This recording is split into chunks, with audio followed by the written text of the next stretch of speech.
მოგესალმებით, მივესალმები მაყურებელს.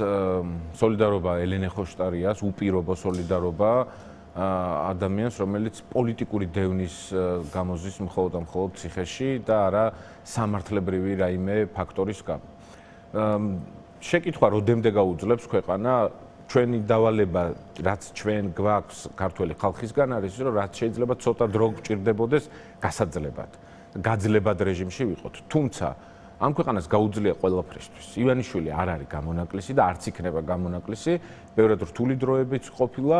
ივანიშვილი როგორც ერთი ძალიან მძიმე ფურცელი საქართველოს ისტორიაში, გაშვებული შანსების, გაღარიბების, უპრეცედენტო ემიგრაციის ავტორის, ადამიანის უფლებების განადგურების, ძლივს ნაშენები ინსტიტუტების განადგურების სიმბოლო არის ძალიან დიდი პრობლემა ამ ქვეყნისთვის, მაგრამ ის დროებითი მოვლენაა და აუცილებლად შეიცვლება. ამის ყველას გვჯერა, ამიტომაც ვართ ბრძოლაში, ამიტომაც პატიმრები გვყავს, უსამართლო პატიმრები გვყავს, ამიტომაც მათ აქვთ ძალიან გაცხადებული პოზიცია, რომ უკან დახევას არ აპირებენ. მაგალითად, გუშინ ალე კოილისაშვილის წერილი გავრცელდა საპატიმრო დაწესებულებიდან, სადაც ის ამბობს, რომ მე არ განმიხილოთ გასათავისუფლებელ პატიმართა სიაში ჩვენ წაუკითხეთ ეს იმ დღეს. და ამას მარტივი ლოგიკა აქვს, იმიტომ რომ ალე კოილისაშვილის მიმართ სრულიად უკანონო, სრულიად უსამართლო ბრალდება ტერორიზმის შესახებ.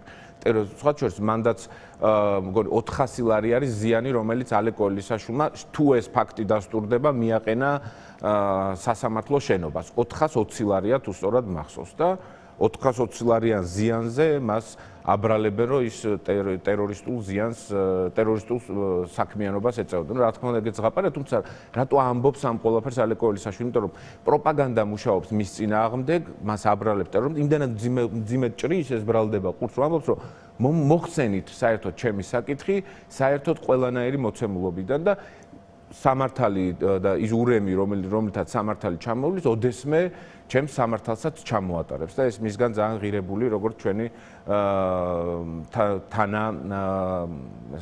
თანაკოალიციური პარტნიორისგან ძალიან ღირებული და მნიშვნელოვანი. ამ ვითარებაში არ მგონია, რომ ქართველ ხალხს გაუჭირდეს ბიძინა ივანიშვილის მონელება, როგორც იმ ბაქტერიის, რომელიც დღეს რევს საერთოდ საქართველოს საერთოდ შინაარსს, როგორც ტრადიციებს, კულტურას, საეკლესიო ცხოვრებასაც კი რევს. ამ ვითარებაში, რაც დღეს ხდება, სადაც უცნობი რატო არ ვლაპარაკობ? მე არ ვფიქრობ, არ უყურებ, არ ვიცნობ ამ ადამიანებს, არ მყავს ჩემი ფავორიტი? მყავს. მაგრამ სად? აი მაგალითად ვინ შეიძლება იყოს სასურველი? თქვენ ყავთ ვინმე? პერსონალურად ვიტყვი, პერსონალურად ხო ბევრს ვიცნობ და ვიცი მათი წარსული, რამდენად კეთილშობილები არიან. ვინ არის თქვენი ფავორიტი? არ ვიტყვი, ზუსტად იმიტომ არ ვიტყვი, რომ ეს ჩემი პირადია, როგორც ერთი რიგითი მორწმუნე ადამიანის, რომელსაც წამს და თავისთვის არის ეს ყველაფერი შინაგანად და არა პოზიორობისთვის. ან ის ფარისევლურად, როგორც დღეს გამოდიან და ლაპარაკობენ. კალაძე გამოვიდა და თქვა, რომ არასდროს არ დაგვირბევია არც ერთი პარტიის ოფისი, 30-მდე, ლელოს 30-მდე ოფისი, პარტიული ოფისი არის დარბეული. 30-მდე. ჩალეწილი წარწერები, კომპიუტერები მოპარული, ჩვენ ვაჩვენეთ რაღაც ძალიან პატარა ნაწილი, რასაც ისტორია ინახავს. ეს ერთი. მეორე ირაკლი კობახიძემ გააკეთა განცხადება ტელეკომპანია იმედის ეთერში და თქვა, რომ მე არ ჩავთვალე საჭიროდო, რომ მე ეს ოპოზიციონერებიო დასწრებოდნენ პატრიარქის დაკრძალვის ცერემონიას.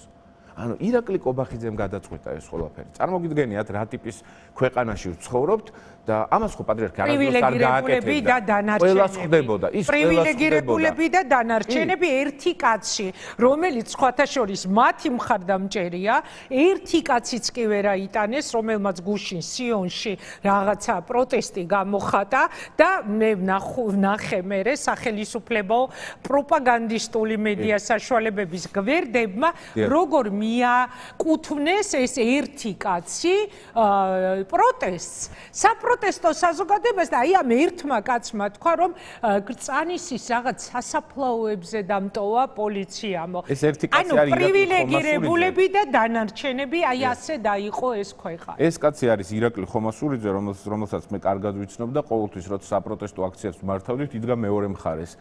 გლანძღავდა უკიდურესად გლანძღავდა. ხო, უკანასკნელი სიტყვა და ბოლოს შევხვდი ზაფხულში. თქვენ ჩაგიდოთ. კი, გადმოგვაბარა ჩვენ, იმიტომ რომ გააკრიტიკა ხელისუფლება. ბოლოს შევხვდა ზაფხულში, სხვათა შორის იუსტიციის სახლში. როცა იქაც კამათობდა, რაღაც დოკუმენტი ჰქონდა დაკარგული და აღდგენას ცდილობდა და თანხას თხოვდნენ და არ მაქვს ეს თანხაო და შევთავაზე რომ დაგეხმარები მეთქი და რა თქმა უნდა უკმეხი უარი მივიღე, იმიტომ რომ მე მისთვის ცუდი ადამიანი ვარ. ოპოზიციისგან მე არაფერი არ მჭირდებაო, ესე მომახალდა. ხო, ლიბერალები, რომლებსაც ის კატეგორიული აი ზაფხულის ამბავს ყვები, რამდენიმე თვის წინანდელ ამბავს, ხო? ამიტომ ამ ვითარებაში, ხო, თავისივე სისტემა, თავისივე შინაგანი სისტემა ერღვევა ქართულ ოცნებას. ამიტომაც ეშინიათ კრიზისი, ამიტომ ეშინიათ სხვათა შორის დიალოგის, რაზეც ჩვენ ვსაუბრობთ. რატო ეშინიათ დიალოგის? იმიტომ რომ ქართული ოცნების მხარდამჭერებში არის გამჯდარი მოსაზრება, რომ პოლიტიკური კრიზისი არის უმძიმეს ფაზაში შესული ამ ქვეყანაში. და პოლიტიკური კრიზისის გადაჭრის გზა რა არის?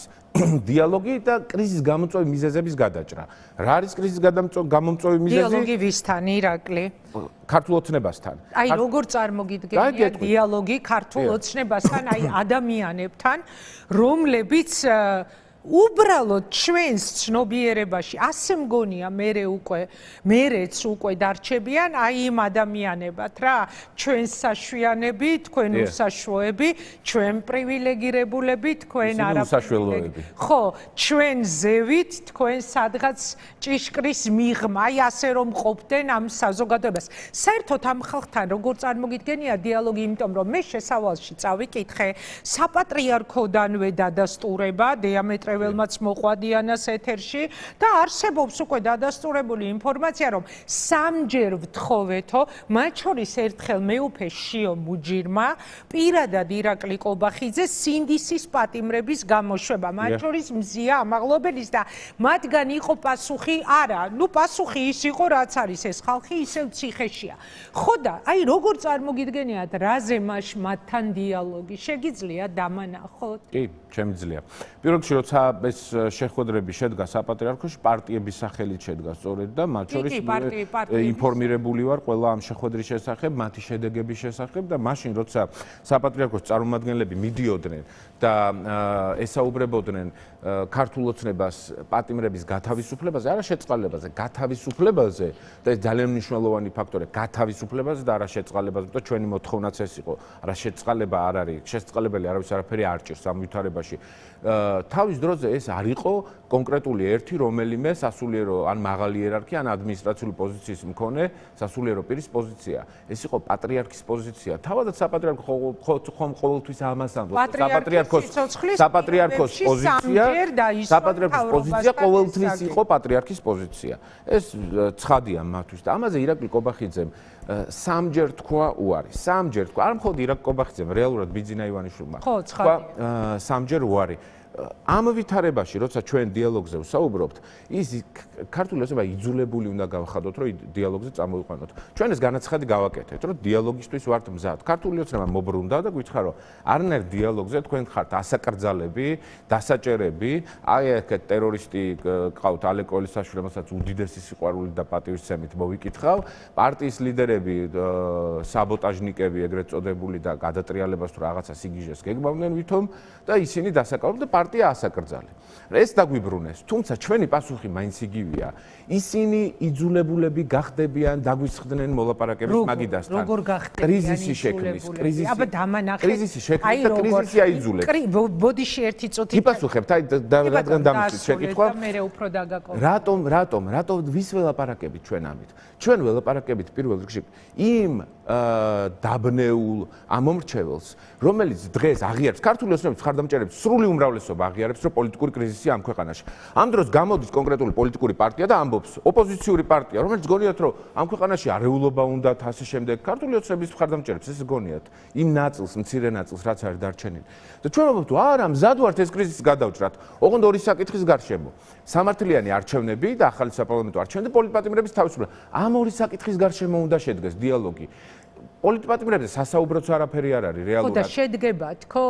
ანუ როცა ამ განცხადებას აკეთებ, თქვენ წაიკითხეთ ეს განცხადება, ირაკლი, მე მაყურებელს შევახსენებ, უბრალოდ მე ისეთი მძიმე ამბები განვითარდა, ვეღარ მივყევით ამ თემას, თორემ თქვენ წაიკითხეთ ეს განცხადება. ანუ მე შემთხვევით არ შემოვიტანე საუბარში, მაგალითად პარტიების სახელით შეხვედრა საპატრიარქოში 3-ჯერ სთხოვეს მათ შორის თქვენ თავადვე ამბობთ, რომ პატრიარქის პოზიციას ახმოვანებდა ყველა, ვინც მთავრობას ელაპარაკებოდა საპატრიარქოს მხრიდან, რომ ეს უდანაშაულოდ დატყვევებული ადამიანები გამოეშვა და მიიღეს უარი და აი თუ კი მათ მიიღეს თქო უარი, მაშინ თქვენ რანაირად წარმოგიდგენიათ, რომ ორი მთავარი საკითხის გამო, რომელსაც თავადვე ასახელებთ, პირველი უდანაშაულო ხალხის გამოშვება, მეორე არჩევნები რომელსაც არაფრით არ დანიშნავს ოცნება. აი როგორ წარმოგიდგენიათ ეს? როგორ წარმომიდგენთ ძალიან მარტო. ქართული ოცნების თითოეულმა მხარდამჭერმა უნდა იცოდეს, რომ როცა ივანიშვილი, პაპუაშვილი, კობახიძე არ მოდიან დიალოგზე, ისინი ქმნიან კრიზისს ამ ქვეყანაში. ის რომ საწვავის ფასი არის 3 ლარ ნახევარზე ასული, ეს არის კობახიძის და ივანიშვილის დამსახურება, იმიტომ რომ არასტაბილური გარემოა. კრიზისია ქვეყანაში. კრიზის გადაჭრა ვის არ უნდა დღეს? აქამდე ხო ჩვენ გვადანაშაულებდნენ. ჩვენ ხო გვადანაშაულებდნენ კრიზის ქმნის ოპოზიციაო. ჩვენ ვუბრებით რომ არათუ ქმნით კრიზის შენ შექმენი. არჩევნების გაყალბებით და წართმევით და მეორეს მხრივ პოლიტპატიმრების საერთოდ შექმნით ამ ქვეყანაში. და მიუხედავად ამისა, გეუბნები რომ მზად ვარ კრიზისის გადაუჭრა ქართველი ხალხის საკეთილდღეო და ამ დროს პასუხისმგებლობა ვის მხარდამჭერების გასაგონად და ვისზე გადავიდა ახლა პასუხისმგებლობა ინგა? ვის არ უნდა კრიზისის გადაჭრა ამ ქვეყანაში? კითხული. ხადია, ვისაც არ უნდა კრიზისის გადაჭრაზე რომ ფიქრობდნენ, ამ ტონალობაში არ დაელაპარაკებოდნენ და ასეთ რეპრესიულ კანონებს არ დააკანონებდნენ. ამ რეპრესიულ კანონმდებლობის პირველი მსხვერპლი ჩვენ ვართ, მათ შორის პოლიტიკოსები და პოლიტიკური პარტიები, ასაკრძალებიც, პოლიტპატიმრებით გაჯერებული. ჩემი პარტია მათ შორის ლიდერებიდან დაწყებული, ჩვენ ვეფხია კასრად, ჩემი უძვირფასესი თანამებრძოლი ვასილ კაძელაშვილი, ალიკოლიშვილი პატიმრები არიან. სხვებს პატიმრობა ემუქრებათ. მიუხედავად ამისა, ვამბობთ, რომ ჩვენ ეს სიმძიმე, რომელსაც ქართული ოცნება პროპაგანდისტულად ჩვენ მხარეს აგდებდა, გადავაგდეთ ახლა მათ მხარეს. ისინი არიან პასუხისმგებელი არა მხოლოდ კრიზისის შექმნაზე, არამედ კრიზისის არ გადაჭრაზე. სურვილიც კი არ გააჩნიათ ამის და ქართული ოცნების თითოეულმა მხარდამჭერმა უნდა იცოდეს და მათ შორის თითოეულმა ოპოზიციონერმა და კრიტიკულად განწყობილმა მოქალაქემ უნდა გამოიყენოს ოპონენტი ქართული ოცნების მხარდამჭერი ნათესავის მეზობლის წინააღმდეგ აგერ აი ლელომ შესთავაზა დიალოგი კრიზისის გადაჭრა უნდათ არ არიან ხო გიჟები და ამ ქვეყნის ეროვნულ ინტერესებზე ფიქრობენ რატო არ ჯდება მოლაპარაკებასთან არ დიალოგი არ უნდა მათ გიჟებს უწოდებთ ბატონო ვისაც კრიზისის და ვისაც დიალოგი არ მიაჩნია მიზანში ვისაც კრიზისის გადაჭრა არ უნდა კრიზისის გადაჭრა რომელიც დაკავშირებულია ისევ და ისევ იმეორე ორ საკითხია რამე ისეთ შერიგებასთან კი არა ნეკი ჩამოვართვათ და 100 კილათი გავიქცეთ ეხა მე და ჩემი ყოფილი პროფესორი ირაკლი კობახიძე სადღაც ქუჩაში არა არამედ შეთანხმება რომ პატიმრები გათავისუფლდნენ და ახალი სამართლიანი არჩევნები ჩაინიშნოს სამართლიანი თუ ამაზე შეთანხმება არ შედგა კრიზისი ვერ გადაიჭრება ვერც სიღარიბე დაიძლევა ვერც იმედი აი ახლა უყურებდი ვერც იმედი ვერ გაჩნდება ამ ქვეყანაში უყურებდი კვლევას დღეს მცინე შეხვედრა გქონდა ანალიტიკურ ჯგუფთან და კვლევას ბოლო წლების განმავლობაში უპრეცედენტოდ შემცირებულია ქვეყანაში დაბადებული ახალშობილების რაოდენობა და გარდაცვლილები არის ბევრად მეტი. ანუ ჩვენი ერი მიდის განლევისკენ. ანუ გაქრობად ერად გვაქცია ბიძინა ივანიშვილი. ამას რა მიზეზები აქვს? ძალიან მარტივი. არ არის ან განცდა იმისა იმედი და პერსპექტივა რომ ამ ქვეყანაში ღირს რომ გააჩინოშვილი სტაბილურობა მოყვება შენ ცხოვრება შენ სამსახურს ხელფასი იზრდება ისე როგორც იზრდება პროდუქტის ფასები ან კომუნალურები აი ახლა ხვალ რომ სემეკი აპირებს სხდომის ჩატარებას და ელექტროენერგიის ტარიფზე უნდა იმსჯელოს რომ გაზარდონ ელექტროენერგიის ტარიფი ამ ვითარებაში ხალხი ფიქრობს უზარმაზარი ტვირთით დაკავებული ქუჩაში რო კლავენ ახალგაზრდებს ამ ვითარებაში უნდათ რომ მზად არიან რომ ეს შვილები გაზარდონ 24 საათი ქუჩაში გადავარდნილები იყვნენ და შვილები ქუჩაში დატოვონ მარტო ემიგრაციაში წავიდნენ ვერ უყურებთ ამას რაღაც ტრაგედია მოხდება და მშობლები შემდეგ ჩამოდიან ემიგრაციიდან რომ საკუთარი შვილები რომლებიც სამწუხაროდ მათ გარეშე იზრდებოდნენ იმიტომ რომ არ ქონდათ იმის შესაძლებლობა უცხოეთში გადაიხვეწნენ შემდეგ ჩამოდიან მათ საკუთარი შვილების დაკრძალვაზე და ამ ვითარებაში ასეთ ვითარებაში ვიმყოფებით ხო ივანიშვილს არ უნდა კრიზისის გადაჭრა და ეს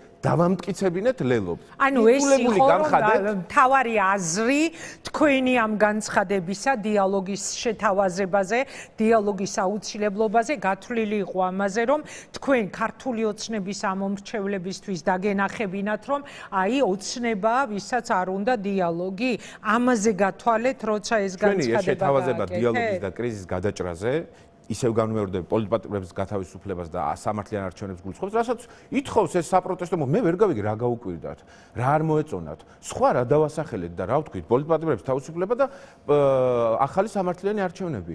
ამას არ ვიძახით, ამდენი ხანი ვინმე რამე შეცვალა, ახალი რამე მოიგონა, გენიალური ოქროს გასაღები, არა, ამის გარშემო. ამ ჩვენს შეთავაზებას ჰქონდა ორი მზაობა. ის მზაობა თუ იქნებოდა და რა თქმა უნდა მოლოდინი ძალიან მცირე იყო რომ კი ეთქვა მაგრამ მაინც უშვებდით რომ რა თქმა უნდა კის შემთხვევაში რა გაძლევდათ ამ ოპტიმიზმს რომ თუნდაც აი ძალიან მცირე პროცენტით მაგრამ მაინც ელოდებოდით რომ შესაძლოა ოცნება დათანხმებულიყო დიალოგის შეთავაზება. კი ბატონო, გიპასუხებთ. კის შემთხვევაში ეს ამას მივყავდი შედეგთან, სადაც ვახერხებდით პოლიტპატიმრების გათავისუფლებას და ახალ არჩევნებზე მსჯელობას. კის შემთხვევაში, არას შემთხვევაში ჩვენ ხედავდით, რომ თურმე კრიზისი ქვეყანაში უარსებობს, ამას სადაოდ არავინ არ ხდის, ქართული ოცნების მხარდამჭერებიც კი, მაგას არ გვაბრალებენ, რომ კრიზისი შექმენით და ქვეყანა უსკულში მიყავთო. ამ დროს არას შემთხვევაში თურმე ვის არ უნდა კრიზისის გადაჭრა? ოპოზიციონერ ირაკლის თუ ხელისუფლებაში მოკალათებულ ირაკლის? ხელისუფლებაში მყოფ ირაკლი ყობახიძეს არ უნდა კრიზისის გადაჭრა. ეს არის პროცესია, მათ შორის ჩვენ უნდა ვესაუბროთ იმ პროპაგანდით მოწამლულ მოქალაქეებს, რომლებიც დღეს არიან ტყვეობაში, გონიათ, რომ მე არ მინდა კრიზისის გადაჭრა, არა, მე მინდა, რომ კრიზისი დასრულდეს ამ ქვეყანაში, ოღონდ სამართლიანად. ისე კი არა, როგორც ნეკი-ნეკისა და თვალები დავხუჭეთ რაღაც. არა, არაფერზე თვალების დახუჭვა არ იქნება და ორი მთავარი სვეტი აქვს ამ პროტესტს. რუსთაველის გამზირსაც, ბათუმის ევროპის მოედანზე მიმდინარე პროტესტსაც, ზუგდიდში და ყველგან. კარგი, პატიმრების გათავისუფლება და ახალი საპარლამენტო არჩევნები. თუმცა თავიდანვე ალბათ იცოდით, რომ არც მოთხოვნაზე არ წამოვიდო და ქართული ოცნება ბიძინა ივანიშვილი, იმიტომ რომ კიდევ ერთხელ გავიმეორებ. მაგრამ მოუწევთ ინგა. როგორ მოუწევთ? როგორ მოუწევთ? აი ნახეთ ზუსტად ამ დღეებში, როდესაც მე სულხას ხომ მე ამას ძალიან თვალნათელია ფსევდორელიგიური ემოციებით რომ ცდილობენ რომ რაღაცნაირად ერი თავისი ამომრჩეველი დამუხტონ აი ამ დღეებშიც კი აი ასეთი ემოციებით სევდით სავსე დღეების მერე ვითომ ქრისტიანული შეგონებებით რომ განცხადებებს აკეთებდნენ გამოვიდნენ და სრულიად უდანაშაულო ელენე ხოშტარიას ფლომასტერით გაკეთებული წარწერის გამო კალაძის ბანერზე პატიმრობა მიუსაჯეს, ციხე მიუსაჯეს, ხო? ანუ რატომ საუბრობ ამ თემაზე? აი რა მოლოდინი გქონდათ? ანა გაქვთ. როგორ წამოიყვანთ ამ მოთხოვნის შესრულებაზე ოცნებას? არ მოდიან, არ უშვებენ, იციან რომ უდანაშაულოდ დაპატიმრებულია მთელი ცივილიზებული სამყარო ეუბნება რომ გამოუშვით პოლიტპატიმრები, გამოუშვით სინდისის პატიმრები, მაგრამ არა ამატებენ და ხვალზე შესაძლებელია კიდევ მათ შორის თქვენი ლიდერებიც დაამატო. კი ბატონო, რისთვისაც ჩვენ არასდროს უკან არც ერთი ბრძოლიდან უკან არ დაგვიხევია, ეს ერთი. მეორე ძალიან მნიშვნელოვანი ფაქტორი.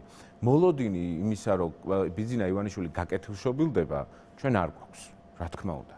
ოღონდ ის რომ ის იძულებული გახდება დაგვიჯდეს მოლაპარაკების მაგიდასთან, ამის მოლოდინი გვაქვს და ეს დაკავშირებულია ერთ ძალიან მარტივ მოცემულობასთან.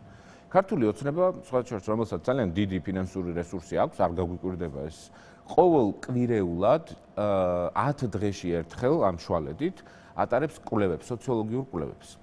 სადაც ისინი ხედავენ, ეს ინფორმაცია რა თქმა უნდა ჟურნალს ხოლმე და სადაც ისინი ხედავენ, რომ კრიზისის აღქმა საზოგადოებაში მათ შორის აქეთ ამ მხარე არ ვაინტერესებთ. ჩვენ არ ვარსებობთ. ჩვენ რას ვფიქრობთ, ოპოზიციური ველი, ლელო თუ სხვა პარტიები არ აინტერესებს.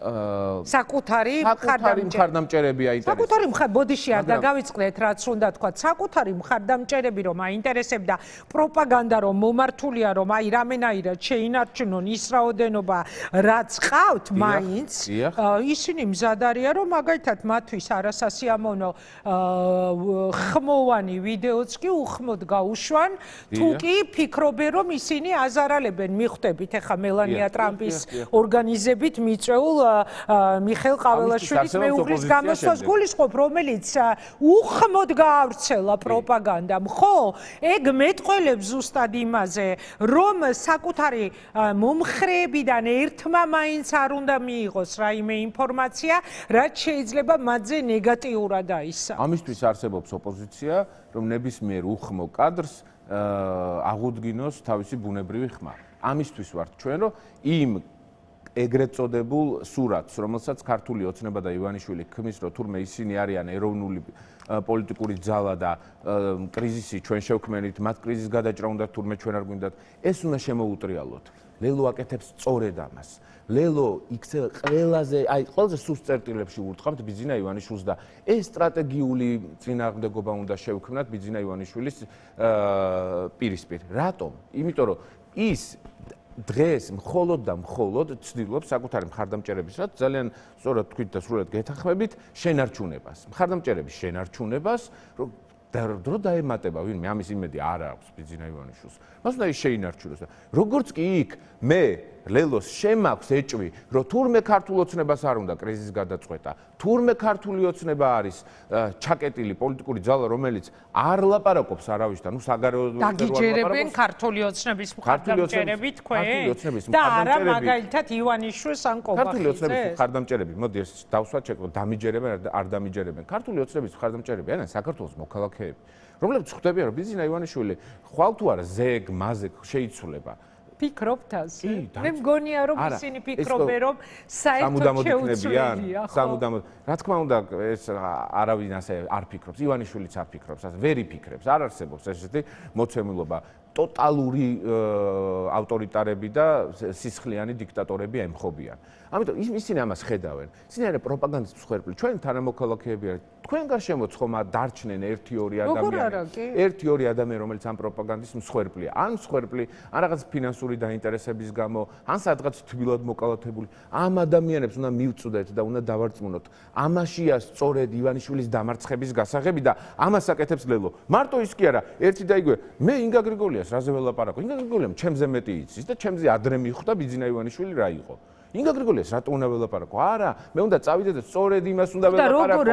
ამით ველაპარაკები ზუსტად ვარწმუნებ რომ კრიზისი ამ ქვეყანაში არსებობს, კრიზისის გადაჭრა მე მინდა ოპოზიციონერს და არ უნდა ქართულ ოცნებას, არ უნდა მის პოლიტიკურ პარტიას, რომელზეც ის არჩევანს აკეთებს. ქართულ ოცნებას არ უნდა კრიზისის გადაჭრა ამ ქვეყანაში. და ეს იძულებული გავხადეთ, რომ ამ ფაქტის კონსტატაცია გაეკეთებინა ქართულ ოცნებამ, ლელომ გავხადეთ იძულებული. ეს შედეგი იყო თქვენი აზრით? შედეგი ორნაირი. პასუხად რაც დაგიბრუნათ ოცნებამ შეთავაზებულ დიალოგზე, ეს იყო შედეგი მათ ამომრჩეველს მიწვდომოდი? რა თქმა უნდა და ამას აუცილებლად გავაგრძელებთ. აუცილებლად გავაგრძელებთ და ლელოს ეს კონტრიბუცია ოპოზიციურ ველზე იქნება ყველაზე მნიშვნელოვანი და გადამწყვეტი და დარწმუნებული ვარ ამას მოქალაქეები სწორად შეაფასებენ ყველაზე მნიშვნელოვანი და კონტრიბუცია და პროცესი ივანიშვილის ხელისუფლების თუმცა ძალიან მძაფრი იყო რეაქცია მათ შორის ოპოზიციური ალიანსის მხრიდან სხვა პოლიტიკური პარტიების წარმომადგენლების მხრიდან რომ ნებისმიერი დიალოგის მცდელობა ქართულ ოცნებასთან არის კატასტროფა რომ არ შეიძლება მათთან არანაირ დიალოგზე საუბარი და ვერ გაიგო უამრავმა ადამიანმა რა საჭიროება იყო ამ დიალოგზე გაკეთებული განცხადების. თქვენ იცით რამდენად მძაფრი იყო თქვენი ძალიან კარგი რომ მძაფრი და მწვავე იყო ინგა. ძალიან კარგი რომ მძაფრი და მწვავე იყო. იმაგიტომაც ვამბობ რომ ლელოს დამსახურება იქნება მეთქი. ლელოს დამსახურება იქნება რომ ჩვენი მოქალაქეებს რომელსაც დავარწმუნებთ რომ ივანიშვილი არის ამ ქვეყანაში კრიზისის წამომწყები. ივანიშვილი არის ამ ქვეყანაში გაღარიბების მთავარი ავტორი. ივანიშვილი არის რომ 1000 ლარიანი პენსია მე კი არ დამვიწყებია როგორც ძალიან მნიშვნელოვანი დაპირება ჩვენი მხრიდან რატო ვერ გავაკეთეთ ვერ აკეთებს ქართული ოცნება 1000 ლარამდე პენსიას ხო ქონდა ეს დაპირება სად არის ეს დაპირება როგორ აპირებენ ამის გაკეთებას მაშინ როცა რამდენიმე თვის წინ ორი თვის წინ 100 მილიონი ლარი ამოაკლეს ბიუჯეტიდან ანაკლის მშენებლობას. გათვალისწინებული 100 მილიონი ლარი ამოიღეს ანაკლის მშენებლობიდან. ამ დროს როცა 2020 წელს უნდა დამთავრებულიყო ანაკლის მშენებლობა, ავტობანი დასრულდა? ჯერ კიდევ არ დასრულებულა ავტობანი. ამ დროს დღეს მოვდიოდი ახლა თქვენთან ეთერში და გზაში ვკითხულობდი ზუსტად 2 წუთის წინ სანამ ეთერში შემოვიდა დაიდო ინფორმაცია რომ 3 და 4 მაისს სომხეთი უმასპინძლებს ევროკავშირის ძალიან მნიშვნელოვან გასვლით შეხვედრას და სიმპოზიუმს. სომხეთი ერევანი უმასპინძლებს. ანუ სადაც ჩვენ ლიდერები ვიყავით, ივანიშვილმა იქ მაჩანჩალა გაგხადა. ამერიკის სტრატეგიული პარტნიორი ამ რეგიონში ვინ იყო ინგა? საქართველო. საქართველომ დაკარგა ეს და ამ დროს წაიღო სომხეთმა. აი დღეს როცა ჩამოვიდა ანდრეულისის ვიზიტის თაობაზე, მაშინ რადგან ანაკლის თემა შეეხეთ ამერიკის შეერთებული შტატების სახელმწიფო დეპარტამენტის ევროპისა და ევრაზიის საქმეთა ბიუროს წარმომადგენლის ვიზიტი და ანაკლის თაობაზე გაკეთებული განცხადება შეხვედრისას საუბრები რაზე მიგანიშნებ თქვენი წარმომადგენელი ესწრებოდა ამ შეხვედრას გრიგოლ გეგელია და რა შეგიძლია თქვათ ანუ ანაკლის თემა ეხლა აი ამ ვიზიტის გადასახედიდან როგორ გამოიყურება ამერიკის შეერთებული შტატების ჩვენ ცხადად ვამბობთ რომ ანაკლის პროექტი ლელო და ანაკლის პროექტი ლელოს მიერ არის დასახული როგორც ეროვნულ პროექტი ეს არ არის ბიზნეს პროექტი არავის ბიზნეს პროექტი, არც მამუკა ხაზარაძის ბიზნეს პროექტი, არავის. ეს არის ეროვნული პროექტი, რომელსაც ინგა კიდევ ერთხელ გავიხსენებ. საკუთარი თავისთვის და მათ შორის მაყურებლისთვის, რისი მომტანი იყო ამ უსაფრთხოების მომტანი იყო. ეს სპორტი ვისთან ერთად შენდებოდა? ვინ იყო მთავარი დონორი? ამერიკის მთავარი საფინანსო ინსტიტუტი, ამერიკელები და ევროპელები. ამ დროს მაგალითად საერთოდ არ გამოურიცხავთ ჩვენ და მათ შორის ჩინეთის ნაწილობრივი თანამონაწილეობაც იმისთვის რომ ბალანსი შედგეს, ესეც შესაძლებელია და მისაღებია, მაგრამ მთავარი პარტნიორი უნდა იყოს ამერიკის შეერთებული შტატები, რომელზეც გადის ამერიკელებს შავ ზღვაში.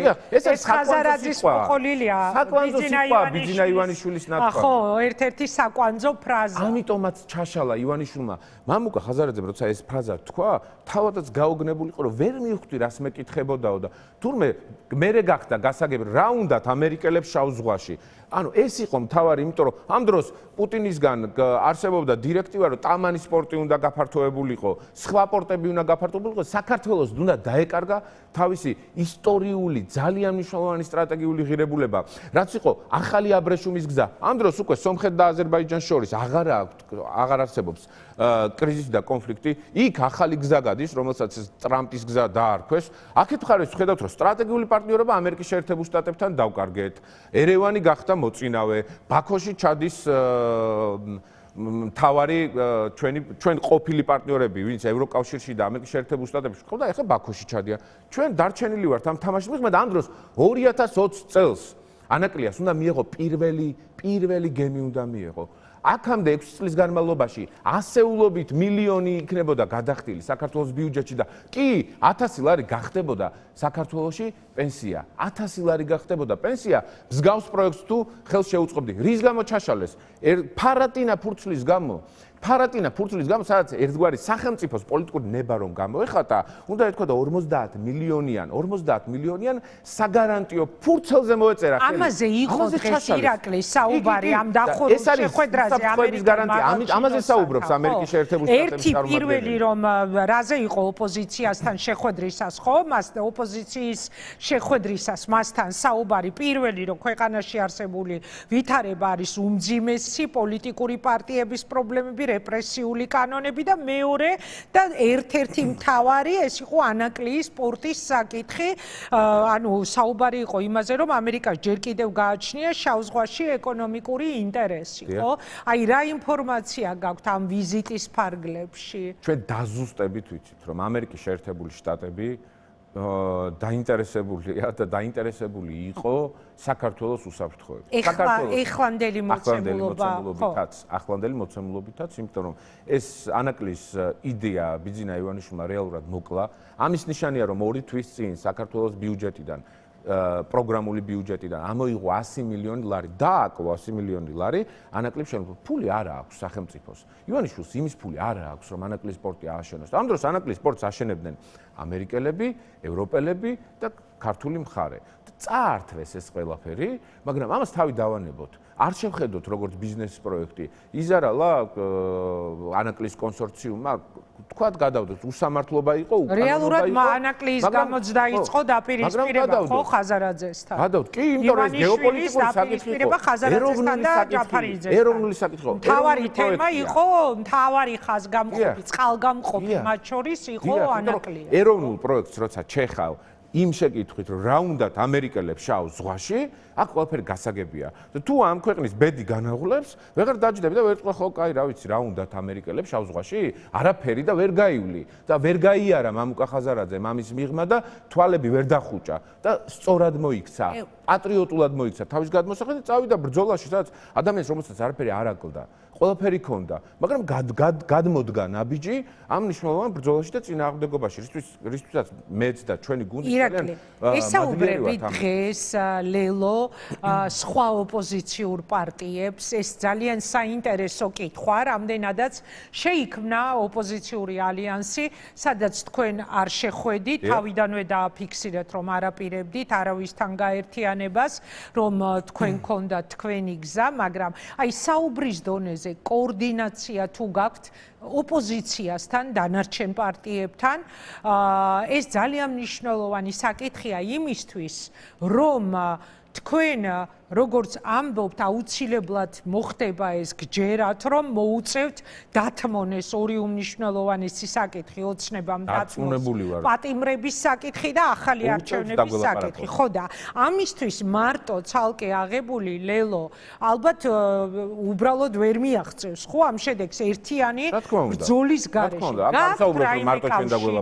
გააქვთ რაიმე კომუნიკაცია დანარჩენ ოპოზიციასთან? ყველა მნიშვნელოვანი ჩვენ ძალიან მარტივი ფორმულა დავდეთ მაშინ როცა ვთქვით რომ ლელო აპირებს განვითარებას და ვითარდება დამოუკიდებლად ეს ერთი. მეორე, ყველა ეროვნულ საკითხზე რაც ეხება საქართველოს ეროვნულ ინტერესებს, საქართველოს მოქალაქის ეროვნულ ინტერესებს, კეთილდღეობას, ევროინტეგრაციას ჩვენ ვიქნებით კოორდინაციაში საერთო საკითხების გარშემო. ეს არის ჩვენი ცალსახა პოზიცია. ვიქნებით, ვართ, ვიყავით და ასე შემდეგ. ძალიან მოკლე პასუხია, ცხადი ყოველგვარი მიკიბოკიბვის გარეშე. რაც შეეხება საქართველოს ეროვნულ ინტერესებს, ჩვენ ვიქნებით მარტივ გასაგებ კომუნიკაციაში, მაგრამ პარალელურად ჩვენ ვითარდებით დამოუკიდებლად და გვაქვს ჩვენი ხედვები, როგორ უნდა ამოვიყვანოთ ეს ქვეყანა ერთი კრიზისიდან და ამას ღიად ვამბობთ, რომ დიალოგი არის ერთადერთი გამოსავალი და ივანიშვილს მოუწევს, რამდენჯერაც არ უნდა თქვას, უარი მოუწევს. მე მგონია, რომ ივანიშვილს მოუწევს მათ შორის პატიმრების გათავისუფლება, შეიძლება ეშინია დიალოგის და დიალოგის გარეშე მოუწევს როდის? აი წარმოიდგინეთ, ნახეთ რა მდგომარეობა, ხო? ჩვენ საუბრობთ, რომ მოუწევთ მათ პატიმრების გათავისუფლება, ამ დროს 2 დღის წინ ფლომასტერით გაკეთებული წარწერის გამო ელენე ხოშტარიას მიუსაჯეს პირიქით პატიმრობა. ამ დროს რიგში დგანან სხვა ოპოზიციური, ხო, აი უყურეთ, ხო, სად არის ლოგიკა? დავასრულებ. სხვა ოპოზიციონერი ლიდერები, მათ შორის კიდევ ერთხელ ვიტყვი, 2 თქვენი პარტიის ლიდერი.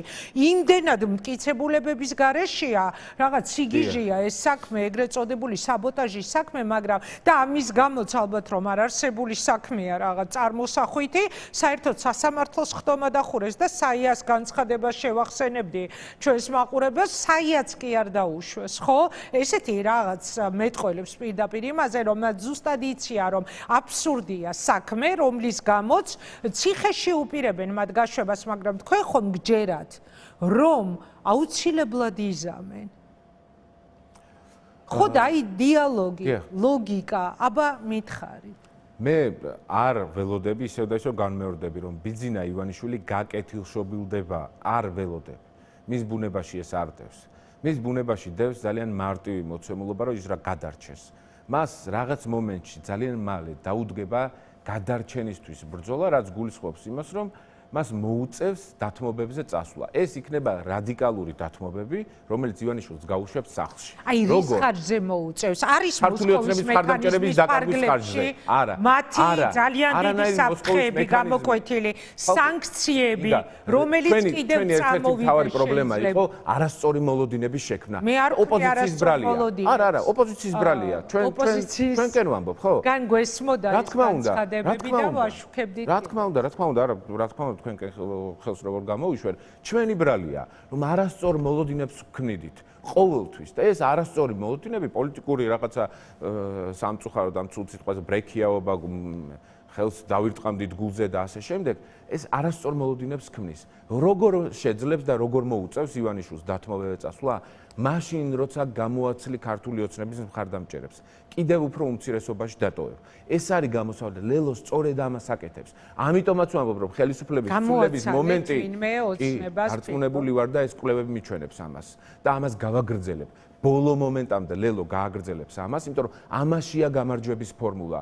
იმიტომ რომ იქ როცა ვდგავართ მაგალითად 300,000 საქართველოს მოქალაქე რუსთაველის გამზირზე დიდ აქციებზე 200 თუ 100 თუ 50, ის ხალხი ერთი და იგივე ხალხი ვართ, რომელიც ერთმანეთს ველაპარაკებთ, მათ დარწმუნება არაფერში არ ჭირდებათ. ძალიან კარგად იციან, თავად არიან დევნილები, საჯარო სამსახურებიდან გათავისუფლებულები, თავად არიან სოციალურად დაუცველები, რომელსაც სოციალური შემწეობა მოუხსნეს, თავად არიან ჩემი მეგობრები, რომლებაც მაგალითად ახლა ბათუმში ზიმლარ ბერიძე, რომელიც ბაღების გაერთიანებიდან გაათავისუფლა ქართულმა ოცნებამ, მეორე პროცესი მოუგეთ სააპელაციო სასამართლოში. გაათავისუფლა პოლიტიკური ნიშნით. ესე უთხრა, რომ შენ ლელოს მხარდამჭერი ხარო და დეპარტამენტის უფროსი გამოუშვეს სამსახურიდან. ჩვენი მხარდამჭერი მეორე სასამართლო პროცესს მოგ. ხო, და ამ პროცესში იმათ არ ჭირდებათ არაფრის სწავლება. საკუთარ ტყავზე აქვთ გამოსილი. უნდა ველაპარაკოთ იმათ სწორედ, იმათ, ვინც იმედის, პოზიტივის, საზოგადოებრივ მაუწყებლის, რაღაცა სოციალური ქსელების, რაღაცა ტროლ ბოტების ქარხნის გავლენის ქვეშ არიან. მათ არ უნდა დაუტოვოთ არგუმენტი, რომ უნდა უთხრათ, რომ მე კი არ ვქმნი კრიზისს, მე კი არ მინდა კრიზისში ამ ქვეყნის ჩატოვება. ქართული ოცნებას უნდა. ქართული ოცნება ამბობს უარს შეწყალებაზე. ქართული ოცნება ეუბნება უარს რეალურად საპატრიარქოს კი არა, პატრიარქს და ახლა პატრიარქის ხსოვნას, რომ შეიწყალოს პატიმრები. რატომ იყო გამოყოფილი მზია ამაღლობელი სასულიერო პირების საუბარში ესე განსაკუთრებულად? იმიტომ რომ პატრიარქის სურვილი იყო განსაკუთრებულად ხედავდა იმ უსამართლობას, ტრადიციებთან შეუსაბამობას, გაურკვევლობას, რაშიც საზოგადოება ჩააგდო ივანიშვილმა, რაც მზია ამაღლობელს გაუკეთეს. იმიტომ იყო გამოცალკევებით მზია ამაღლობელი ნახსენებით, რომ სხვა საქმეებში რა სხვაგან აქვს მტკიცებულებები, სხვაგან არ შეურაცხყვეს, სხვაგან არ შეაფურთხეს, სხვაგან არ სცემეს, სხვაგან არ დაამცირეს საქართველოს მოქალაქეებს. არა დაამცირეს. საპატრიარქოს უარს ეუბნებიან თუნდაც მაგ საკითხზე. ამიტომ არის მნიშვნელოვანი, რომ ეს ხშირად უნდა გავიმეოროთ. ეს არის პროცესი, რომელიც აშიშნებს ქართულ ოცნებას და პოლიტიკური ჩვეულებრივი სტრატეგია და ეს არის გამარჯვების სტრატეგია. არა ის რომ ინგა და ირაკლი და კიდე სხვა გიორგი, რომლებიც ისედაც გარკვეულები ვართ რა ჯოჯოხეთს და ბოროტებას ვებრძვით, ერთმანეთში ვილაპარაკოთ, აბა ერთმანეთს გადავარწმუნოთ. არა, ისინი უნდა გადავარწმუნოთ. ამას აკეთებს ლელო. მადლობა და ბოლოს ჰელსინკის კომისიის განცხადება ელენე ხოშტარიას ოპოზიციური პარტია დროას ლიდერს პატიმრობის 1 წელი და 6 თვე მიუსაჯეს მას შემდეგ, რაც დამნაშავ ეცნეს ქონების დაზიანებისთვის ბჭყალებშია ჩასმული, იმისთვის რომ გასულ სექტემბერს რუსული ოცნება მიაწერა თბილისის მერის კახა კალაძის წინასაარჩევნო ბანერს. ხოშტარია და სხვა ოპოზიციური ლიდერები ახლა კიდევ უფრო მძიმე განაჩენების შესაძლებლობის წინაშე დგანან 7-დან 15 წლამდე პატიმრობის, ვითომ და ასევე ბჭყალებში სახელმწიფოს წინააღმდეგ ჩადენილი დანაშაულებისთვის, ნათქვამია ჰელსინკის კომისიის განცხადებაში. ანუ არავინ გამორიცხავს ირაკლი, რომ თუ კი დასჭირდებათ აუცილებლად ახალ პოლიტიკურ პატიმრებს ვნახავთ ხელახალ წრეზე გაშვებულს პატიმრობაში. თქვენი პარტია ელოდება თუ არა მამუკას და ბადრის უკან შებრუნებას ციხეში? ეს ჩემი ბოლო კითხვა. არაფერს არ გამოურიცხავთ და ვართ მზად ნებისმიერი დარტყმისთვის და წინააღმდეგობისთვის. მათ შორის რაც მნიშვნელოვანია, თავად არიან მზად და არანაირი უკან დახევა არ იქნება. ლელო იქნება მოწინავე მოწინავე ფორპოსტი საქართველოს მოქალაქეებისთვის, რომელიც დაიცავს საქართველოს მოქალაქეების ეროვნულ ინტერესებს, გაიყვანს ამ ქვეყანას ევროინტეგრაცია, ევროკავშირის წევრს გახდის. ჩვენ ვიქნებით სხვა პოლიტიკურ აქტორებთან ერთად, რომელიც ევროკავშირის წევრს გახდის ამ ქვეყანას. ჩვენ ვიქნებით, რომელიც დაასრულებს ანაკლიის სპორტის აშენებას და ანაკლიის სპორტის აშენებიდან გაზრდილი საქართველოს ბიუჯეტი გახდის შესაძლებლობს, რომ 1000 ლარიანი პენსია იყოს ამ ქვეყანაში. ეს ჯაჭვია, რომელსაც ჩვენ აუცილებლად შევკრავთ საქართველოს გარშემო და დავიბრუნებთ იმ ღირსებას და პატივმოყვარეობას და თავმოყვარეობას, რის წართმევასაც დღეს ქართული ოცნება ცდილობს. სოლიდარობა ელენე ხოშტარიას, ალეკოს, ვეფხიას, ვასოს და სხვა ჩემს მეგობრებს. დიდი მადლობა.